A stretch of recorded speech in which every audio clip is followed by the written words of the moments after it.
Well, the city of Portland has a new fire chief. The council voted to approve him for the position last Monday. Chad Johnston joins us now to talk more about his new job, the direction of the department, and some fire safety for the winter and the holiday season. First of all, congratulations. And how's your first week on the job? And even though you've worked there for a long time. Yeah, no, extremely busy, making sure we're figuring out where we're at, and obviously building relationships with my new bosses, and we're underway well. Settling in well. Yes. That's good to hear. How did it feel to get a unanimous vote from the council and become chief of a department that you've worked for about 25 years? Yeah, very encouraging. The entire department, on top of the councilors and all of city government's been 110% supportive. So it's been very encouraging. Talk about the man you're replacing, Chief Keith Gautreau, and kind of an influence he might have had on you. Yeah, so Chief Gautreau, was there a little ahead of me. He did. Right around 30 years, and he did some really good things for our department, especially in the last 6 where he was in this role as the chief. And what I can say is that he left us on a good path, and now it's up to us to continue that path. Yeah, speaking of that path, do you foresee any new direction or any changes, as you start this new position? Not anything that's out of the realm of what we've already been doing. We work to meet the needs of the citizens, which is ever growing. Our scope of work, if you look back at what we did 30 years ago, the scope is definitely much wider. But we do that daily, and we continue to foster our people. We work harder to educate them, and we're also dealing with a lot of figuring out mental health of first responders, which is very much on the forefront, but we're doing well with that, and we're trying to stay ahead of it. You've been with the department since 1999. What is it about this fire department of this city that has kept you here so long, or maybe the state too? I don't know. Yeah, I mean, I grew up in a small community just south of here, where I live now with still my wife and one child. One child's moved on.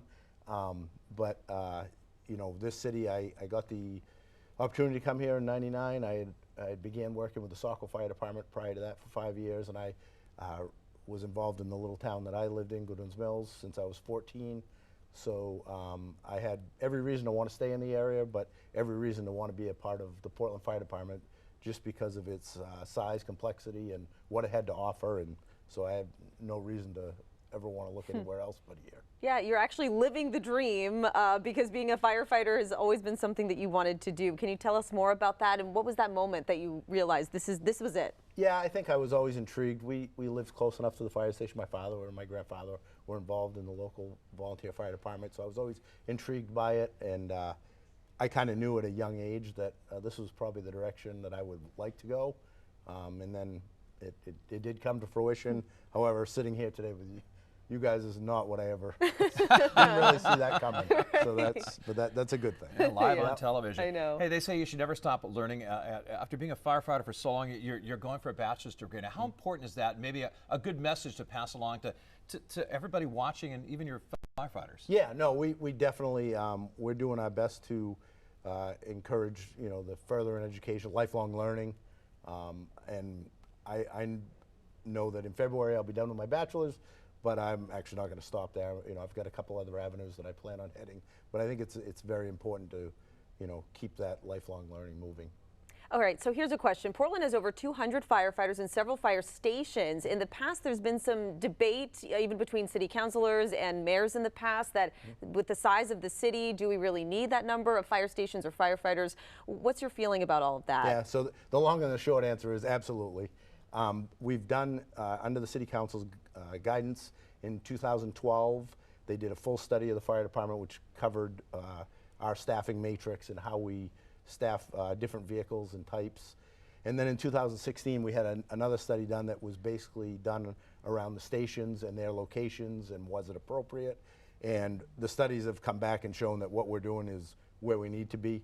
Our department really hasn't grown probably since the late 1970s, which is kind of crazy when you think about it, because what has grown is our city has grown, our workload has grown, and what we expect our people to do is massively grown.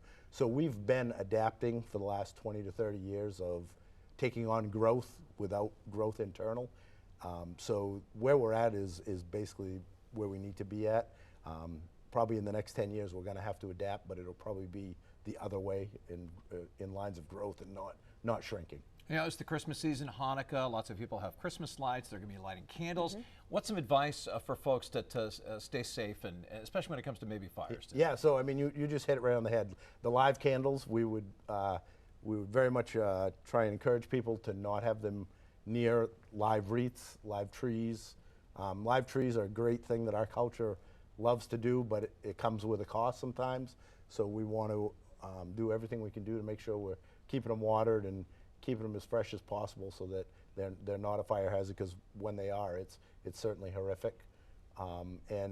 We have things on our website, portlandmaine.gov/fire safety, which is some great tips that are out there for anybody that is looking for stuff. And I'm sure some great tips when it comes to cold temperatures as well and staying warm in the winter.